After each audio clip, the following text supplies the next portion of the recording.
ارے اللہ کو چھوڑ دیا تم نے، نمازیں چھوڑ دی تم نے، حلال حرام کی تمیز پہچان علم نہیں ہے تمہارے پاس، تم کیسے خود کو کامیاب کہہ سکتے ہو؟ میں کیسے خود کو کامیاب سمجھ سکتا ہوں؟ اولئک الذین لہم سوء العذاب وہم فی الآخرۃ ہم الخاسرون، یہی وہ لوگ ہیں جن کے لیے برا عذاب ہے، سب سے زیادہ نقصان اٹھانے والے۔ اب مجھے ایک بات بتاؤ، جس بندے کی اسٹرینتھ اتنی ویک ہو کہ وہ دنیا کے چھوٹے سے مسئلے کے آگے ڈپریشن میں چلا جاتا ہے، پینک ہو جاتا ہے، یہ بندہ جب نافرمانی کر کے عیش و عشرت میں اپنی زندگی گزار کے اس دنیا سے جائے گا اور اللہ نہ کرے اگر آخرت کے مسئلوں میں گرفتار ہو گیا، کیسے برداشت کرے گا؟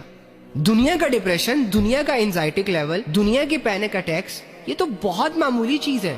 جس بندے سے اپنی زندگی میں چھوٹا سا غم نہیں اٹھایا جاتا، وہ بندہ اللہ کی نافرمانیاں کر کے اور اپنی آخرت کو برباد کر کے آخرت کے غم کیسے اٹھائے گا؟ تو میرے بھائیوں اور میری بہنوں، میں بار بار آپ سے یہ کہتا ہوں، لوگ ہمارا نفس امارہ بنتا چلا جا رہا ہے، وہ نفس کہ جو باغی ہو جاتا ہے، جو ظالم ہو جاتا ہے، جسے گناہ ہی نہیں لگتے، جسے توبہ کا خیال نہیں ہوتا، جسے اللہ کا خیال نہیں ہوتا، جو گناہوں کا شوقین ہوتا ہے، جو ظلم کا شوقین ہوتا ہے۔ مجھے بتائیں، جس نفس پر اللہ رب العزت نے ہمیں قابو پانے کا حکم دیا ہے، اس نفس کو اگر ہم کھلا چھوڑ دیں، اس نفس کو اگر ہم گناہوں کی خوراک دے کر نفس امارہ بنا لیں اور ساری زندگی گندگیوں میں، بغاوتوں میں، گمراہیوں میں، آوارگیوں میں منہ مارتے رہے حتیٰ کہ اللہ کا فیصلہ ہو جائے، میں بھی مر جاؤں، آپ بھی مر جاؤ، تو جب ساری عمر گناہ کیے ہوں گے ہم نے، جب ساری عمر اللہ کو اگنور کیا ہوگا ہم نے، جب ساری عمر بے حیائیوں کو دیکھا، بے حیائیوں کو پروموٹ کیا، اللہ کے حکموں کو مشکل کہا، اللہ کی عبادت نہیں کی، نبی صلی اللہ علیہ وآلہ وسلم سے محبت نہیں کی، اسلام کو نہ پڑھا، نہ سیکھا، نہ سمجھا، نہ عمل کیا، اور مر گئے،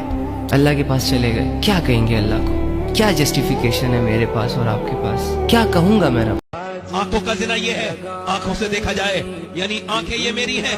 نہیں میرے دوست، یہ میرا دھوکہ ہے، یہ آنکھیں میرے رب کی ہیں، یہ آنکھیں کل قیامت کے دن مجھ سے اللہ سے شکایت کریں گی، اے اللہ تو نے دیا تو کعبہ دیکھنے کے لیے تھا، دیا تو ماں باپ کا چہرہ، مگر اس نے گندی چیزیں دیکھی، مجھے بتاؤ اگر یہ آنسوں سے نہ دھلی، وہ گندی تصویریں، وہ گندے ویڈیوز جو تم نے اپنی زندگی میں دیکھے ہیں، اگر وہی لے کے اللہ کی بارگاہ میں گئے اور وہ بول دیا، آنکھوں نے بولا کہ تو اے اللہ یہ گندی تصویریں دیکھتا تھا، یہ واہیات چیزیں دیکھتا تھا، میرے نوجوان اس وقت کیا ہوگا؟ تو نے اپنی جوانی کو برباد کر دیا، نہ میرے بیٹے، نہ میرے چھوٹے بھائی، اپنی زندگی کو برباد نہ کر، اللہ تیرے سامنے ہاتھ جوڑتا ہوں، اپنی جوانی کی کا حفاظت کر لے، اپنی جوانی کی، میرے دوست تیری آنکھوں میں کچھ نہیں بچا، 10 سال کے بچے برباد ہو گئے، 12 سال کے بچے گندی تصویریں دیکھ رہے ہیں، کسی کو کوئی فکر